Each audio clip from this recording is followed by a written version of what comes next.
I like Brandon Rodgers. He's a channel with 6.98 million subscribers, and even though he's super popular through a YouTube metric, I don't really know anyone who actually knows his channel. If they know him at all, they just know him as the guy who voices Blitz from Hell of a Boss.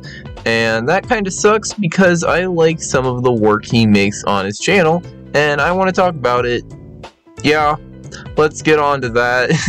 So I feel like for Brandon Rodgers, I feel like I should have some sort of introduction, because I don't think anyone on the face of this earth knows who he is apart from, like, his core audience. So, for those of you who don't know, Brandon Rodgers is a channel with 6.98 million subscribers. That is something I've said before. So, I don't really know what to compare him to. I never watched The Office, but if I wanted to make an educated guess, I would say he is a YouTube version of The Office, but I wouldn't know because I never watched it. He makes funny videos. He makes comical videos, at least to me. I like his style of comedy. I like edgy humor sometimes, a lot of the times. And despite his videos saying not for kids, well, you know how kids are. They'll click on anything that says not for kids because most of his audience is a child audience. I would know. I found out about his channel in middle school, and then I got hooked. So some could interpret this channel as being just edgy middle school humor, but I think it's pretty cool, and I have proof of that in the form of his series, which is the topic of today's video, Brandon Rodgers series. He has made 9 of them so far, and one of them is completely unviewable in a lot of countries. Today I'm going to talk about and rank all 9 series that Brandon Rodgers has made, and I'm going to do it in a numerical ranking, no tier list, so I actually have to put these things up against each other and not be like, put everything in A tier, put one in S tier. No.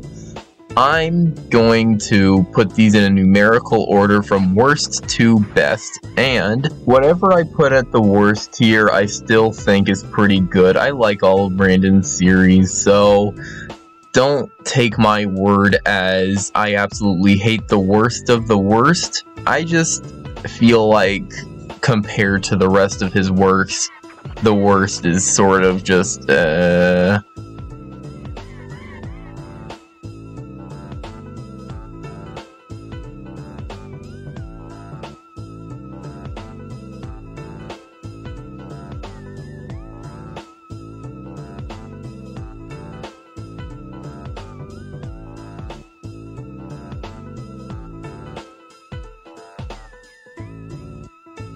Don't expect full plot summaries. I just want to talk about some Brandon Rodgers series because I don't think I could do it anywhere else on the internet. So, without further ado, let's find out which one is the worst out of every series. I forgot to note one thing. As I was recording this video, Class Axe is the most recent series, and it just ended 6 days ago, so I'm gonna do this recording before any more series gets made. Also, Brandon, if you've seen this video, if you're seeing this video, I like your stuff. Keep up the good work. Yippee! This one hurts. So, it was a little difficult going through all of these series and picking out the worst one, but there definitely is a worst one, and that kind of sucks because I really like the first season of Magic Funhouse. It's a great show. I like the story. I like just the concept of just a regular guy becoming a terrible person through terrible people. It's an anti-version of a character development. It's a character, I don't know. And Jess is one of my favorite side character actors, and I just really enjoy his presence on screen. And he did a great job as Dave. But then Season 2 happened, and I'm not that big of a fan of Season 2. I don't know why, but it really bored me for some reason. Like, I went through it, like, last week I watched through the show, I cannot remember anything about Season 2 except for the first 2 episodes, which is actually a pretty interesting follow-up to the finale of the last episode of the season, where Dave goes to jail, so his family is kind of mad that the Magic Funhouse crew are responsible for that, so they want their revenge. That's a fun concept, and the episode is really fun, but after that, I don't really remember all too much, and that kind of sucks, but I'm sorry. If this was Season 1 we're just talking about, it'd probably be ranked higher, because I really like Season 1 a lot, but we're ranking this as a series as a whole. Season 2, it's not great. Probably would have ranked it higher if I knew what happened in Season 2 and I liked it, but for what it's worth, it's going at the bottom of the list. The show is still pretty funny though. I just think the characters were only good for 1 season, and once Dave got shot out of the crew, it's not great, I guess. Yeah, that's all I have to say. The show's still pretty funny though, so it gets points for funniness, but so is every other series on this list. So it doesn't really feel fair ranking Theater Class this low, but it makes sense. I mean, this was Brandon's first series and his first set of videos, so it makes sense that it wouldn't be the best, and it's unfortunately the worst. Well, not the worst. Magic Funhouse is at number 9, but the series doesn't exactly have too much quality to it, nor does it have the Brandon Rodgers style rapid fire jokes that you usually would expect from a Brandon Rodgers series. The series is definitely a lot slower and is a lot calmer pace, which is definitely different from his modern, louder videos. That's fine. It's fine, but it does make the first few episodes a little boring because you have to, like, adjust yourself to get into this. But once you get into it by episode 4, it can have some pretty good jokes. It can have some pretty nice moments. There aren't really too many funny jokes. Okay, no. There are 2 jokes. I like the one in episode 4 where the gun just fires on its own. Yeah, that's a funny one. And a callback in the final episode where Caden gets punched in the face once, and then later on there's a reshoot where his face is all bloodied up and he gets punched again. That's a funny callback. I like it a lot. But a lot of the jokes are at the expense of Karen, and while that can be funny sometimes, it is a lot of the jokes is bullying Karen, and a lot of them don't really land too well. They probably would have landed a long time ago, but in the modern times, making fun of someone for being ugly kind of fell out, so it's not that good. But the show has a lot of charm, and I really recommend just seeing it as Brandon's first piece of work. It's just really charming overall, and I can appreciate that. Anyway, on to the next series.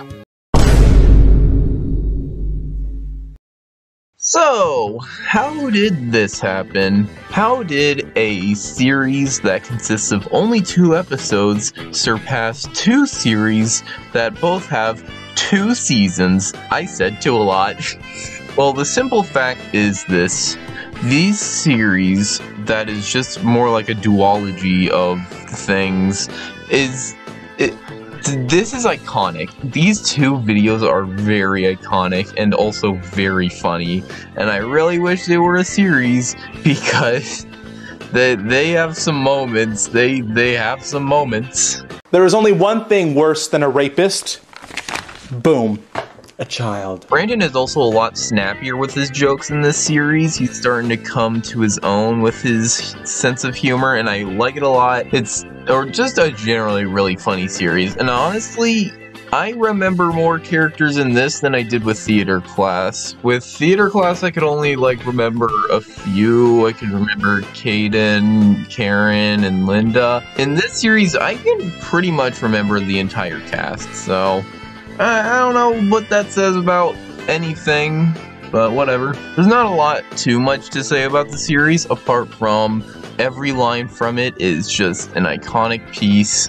It's generally really funny, and this gets points for just being funnier than both of the previous series before it. That's really the only reason why it's so high up.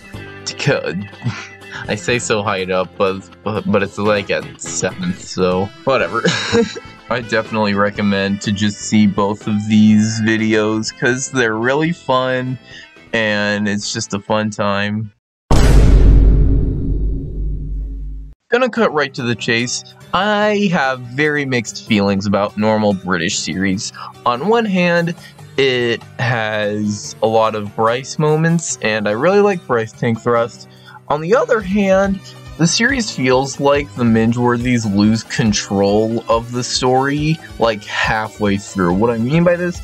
I mean that the story quickly shifts focus over to Bryce for a little bit before merging Bryce's story and the Mingeworthies' stories together, where they go and fight the Queen. Something I don't like about that is there's a lot of Bryce in here and not a lot of just the Brits. I guess that makes sense. It really feels like the Brits can't really carry a series by themselves, but they really end up feeling like a side character by the end of their own series.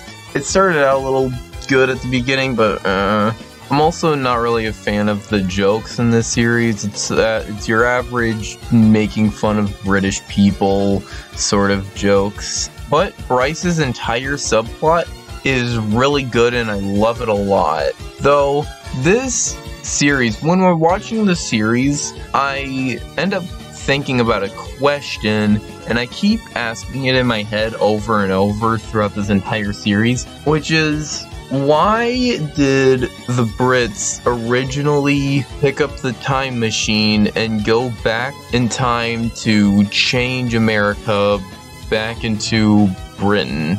Because from what you can tell when watching normal British series is that they absolutely hate being British and they're sort of forced to be British against their will, and it doesn't really seem like the Queen gave them a request to change the country or anything. So why did they do any of that? I don't know. Why did they cause Blame the Hero to happen? I don't know. Plot reasons. I think the series would have been better off without a backstory or with a very altered backstory, so that it would make more sense for the Brits to want to take over the country in the Day at the Beach. But they kind of just do it for some reason, like they want to make the world more British even though they sort of hate the British. I don't know. Though the series does have its moments, and the fight scene at the end of the series is pretty fun. The set pieces are also pretty fun. There's a lot of work done into this series that I really appreciate. The writing could be better, but otherwise the jokes can be funny sometimes when they're not making fun of British people, and the fight scenes can be fun, and just, it's choreographed very nicely. I like it. So this is the most recent series that Brandon has made. It is a sequel series to Theater Class, which I talked about a few placements earlier, and you know what? This is a fantastic sequel to, it does a lot of callbacks, it introduces new dynamics, and it gives a great reason to why Mr. Rimmer is teaching theater. Not that we really needed one in Theater Class, it was fine without some sort of overarching plot, but it is really great for this one, and I like the narrative a lot. I enjoy the continuous gags of Caden being bribed and feeling the guilt of that bribery. Those were a fun series of gags. I also really like how there was a twist villain that was handled better than a Disney movie. I like how Karen still has a presence in the show even though she is dead. I love episode 6 and the finale to episode 6. It was amazing, and I like how since he technically didn't die, they don't treat it as a character death and still bring him back in the finale, because he needs to come back. I mean, there's gotta be a resolution for all the characters. I liked the finale a lot. There's just a lot of great things about this series that I could point out. It's pretty quality. The only reason why it's ranked a little lower than the rest is just, like I said, the jokes. I'm really ranking these not only on story, but also how funny they are. So, unfortunately, it's not any higher because I just don't think it's as funny as the next few series, but that's fine. It's still a great story, and I still really recommend seeing it. Blood and Makeup is a great series. It's a true crime parody, so you already know it's going to be pretty funny because you can make a lot of good jokes with true crime as the sort of structuring of the series. And the side characters are really iconic in this one and also very quotable with a lot of funny moments to them. How could anyone do this?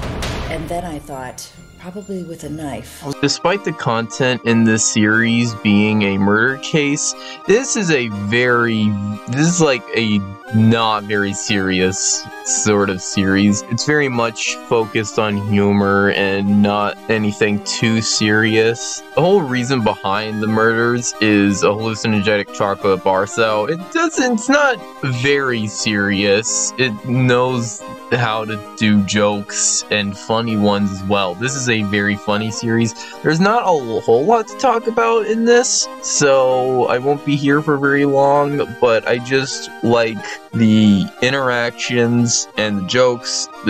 Very good. This is a very funny series. Doesn't have too much story-wise, but it does have a fun little mystery that solves itself, because that's how mysteries work. And I got the best men a cocksucker could ask for. On today's episode, we're outrunning the U.S. military. Next up is Blame the Hero, and this was the first series from Brandon Rodgers that I've seen. For some reason I skipped out on Stuff and Sam, and Blame the Hero was, to my knowledge, the most recent series that was coming out at the time when I first started watching him.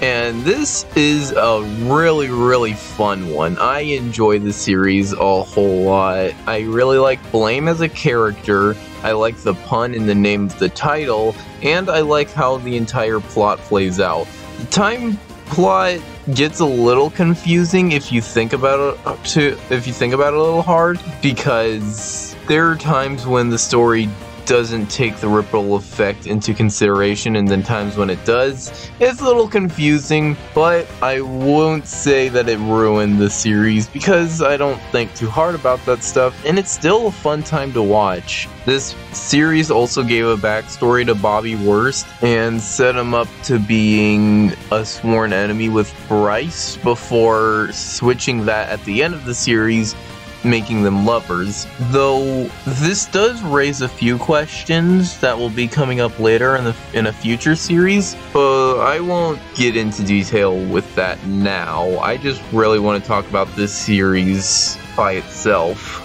I also really like the Elmers in this. I like Elmer as a character, as this sort of just deadpan guy that says everything completely straight. I enjoy that a lot, and I enjoy him a lot in Stuff and Sam. We'll get to that. And I enjoy how he becomes a villain and is the twist villain. Still, twist villains done better than Disney. How does Brandon do it? Well, actually, he's a better writer than any Disney employee, so... Blame is a really enjoyable protagonist. I like the escapades he gets himself in, and I like his reactions to other characters, and I like his interactions with just regular people. Someone just busted my time machine, and y'all know an alternative to get to the future? This is why I don't smoke pot. Yeah. I just like him as a character, and I think he does a really good job at being a leading protagonist. He also makes the series extremely funny, as well as the rest of the characters in this series, because it's a very funny series. I keep saying that, but it keeps getting truer by the rankings. Now, where did you leave that time machine? I'll tell you for drugs. It's at the Cornhole Cafe. Overall, this is Brandon's most complex series, but it's also a pretty fun time. You don't have to think too hard about it. It's also pretty funny, and there's not too much else to say about it. But you do have to watch A Day in the Beach in order to understand what happens in this, because A Day in the Beach is sort of a epilogue, prologue. It's one of those things that it's a video that you need to watch before the series to understand the context of what happens. You could watch Blame the Hero without watching A Day at the Beach, but I just don't recommend it. Who are you and where did you come from, you beautiful Caucasian twink? This series is probably Brandon's best piece of writing on his channel. It is a very interesting story of, instead of the hero being a good person and doing good things to be better and win the day, it's instead a bad person doing terrible things and still getting what they want. And with Bryce, it is so extremely entertaining. Bryce is an amazing character, and it's really fun to see her getting into situations and trying to get out of them. In this series, Bryce has like a negative redemption arc where she tries to be a better person, but then just realizes that she should just double down on her terrible parts and becomes a more evil person. And though I shouldn't be cheering for her, I cannot help it because she's just a fun character to see on screen. And also, Brandon absolutely slays in the costume department. Everything in this series looks absolutely beautiful with the set pieces, the colors, the music choice, the costumes. The costumes are amazing in this series, and really, practically, Brandon went all out with this series. This is a very good looking series, and it's really well written. It is just a fun series to watch all around, and it can also be extremely dark and has one of the most brutal scenes, in my opinion, in any Brandon Rodgers video, where Bryce tries to take over the company by holding the manager hostage after killing his wife, and then when he calls for help, he gets shot in the face in front of one of his employees. It is a very gruesome and terrible scene, and it's amazing. And after being an absolutely terrible person, Bryce ends up having a great redemption arc where all she says is "I'm sorry" to two people, and that's the redemption. She she asks for forgiveness in two people, and that's all the redemption she needs, because she takes over the world by the end of this series. And you know what? I'm happy. I shouldn't be, but Bryce is such a fun character. And also the side characters are really good in this series too. It's just a really strong series. I enjoy everything about it. It is very well written. It's very beautiful to look at, and it's also very funny despite all of the dark material shown in the series. I just think it's really cool. One thing I do wonder about is how things would have changed if Bobby wasn't in the picture, because Bobby plays a very important role in the Bryce series. And that makes me wonder, because in Blame the Hero, it shows that Bobby was thrown in jail for 40 years. What would have happened then to help Bryce become the CEO she is in the present if Blame the Hero didn't happen yet, and the CEO came out before Blame the Hero? So I'm very curious as to what things would have changed. I think that's a fun question to theorize on. I don't know if I want a clear answer to that. I think it's fun to just have a conversation about that, to sort of just theorize about it. But whatever. Let's get on to the #1 series. I almost didn't kill you. If you kill me, I swear to God, I'll go to the police!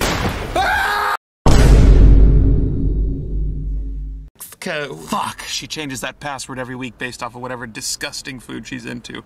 Try deviled eggs. Nope, I'm gonna try Triscuits. Nope.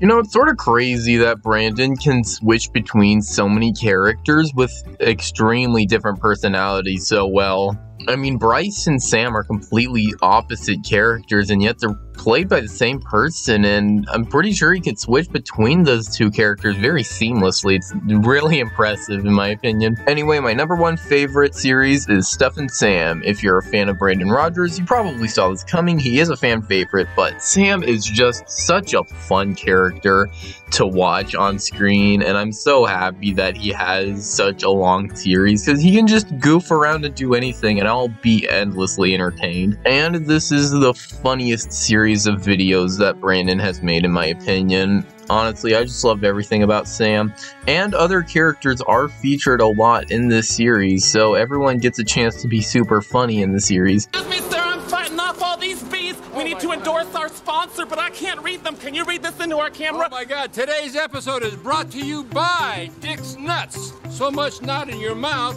you be saying, God damn, I need more dicks. That was mediocre. Back to you, Sam. And even though there isn't too much of a story until the last 4 episodes, it's still a fun time to watch. Also, I liked that even during the more serious parts of the series, Sam is just being himself, and the story parts can still be really fun and goofy just because Sam is there. I really like that Bryce is also interacting with Sam a lot in this series. They're completely opposite characters, and I just find him interacting enjoyable. Honestly, I find Sam interacting with anyone extremely fun, especially when he meets his creator and then accidentally kills him with a book that controls everything that was given to him. I also super like Donna in this series. I am not from Nebraska. Nobody said you were. Donna and Sam work off each other extremely well, and they're just the best duo of any characters. And Donna herself is already a super funny character, so when she's paired with Sam and another really funny character, it's just the best comedic duo on the channel, in my opinion. I also like that Sam is a nuisance to not only actual people, but also the characters in the Brandon Rodgers universe. I don't know, it's pretty funny to me that everyone is annoyed by Sam's presence, but it's still funny and he's completely oblivious to it. Also, all of the side characters are perfect in this series, especially the Elmers. There's a lot more Elmer happening in Stuff and Sam than Blame the Hero, which I'm always in for. I also like every other side character. It's just a great cast overall in this series. My wallet's gone. Which one of you hungry Jews took my wallet? And I love the ending where Sam apologizes to everyone for wronging them, even though he doesn't really need to apologize to anyone. So they spend the entire end section beating up everyone in the show and then taking back the money that Sam gave to them, while Elmer talks about how much of a great person Sam is. It's a perfect ending, I think. I could not recommend watching Stuff and Sam enough. I recommend anyone to watch this series. It might be 20 episodes, but it's fairly short and it will go by pretty quickly. So I recommend Stuff and Sam a lot. If you want to watch any Brandon Rodgers series, watch Stuff and Sam. It's great. It encapsulates everything I love about the channel while also having some heartfelt moments between characters. And I just think that it's pretty cool. Spit it out. Hell no. You win some, you lose some. And that's the end of the video. I kind of wonder what other people feel about this ranking, and I hope that I got someone anywhere to watch Brandon Rodgers and his many series. If I did, that would be pretty cool, because I like him and I want more people to see his stuff.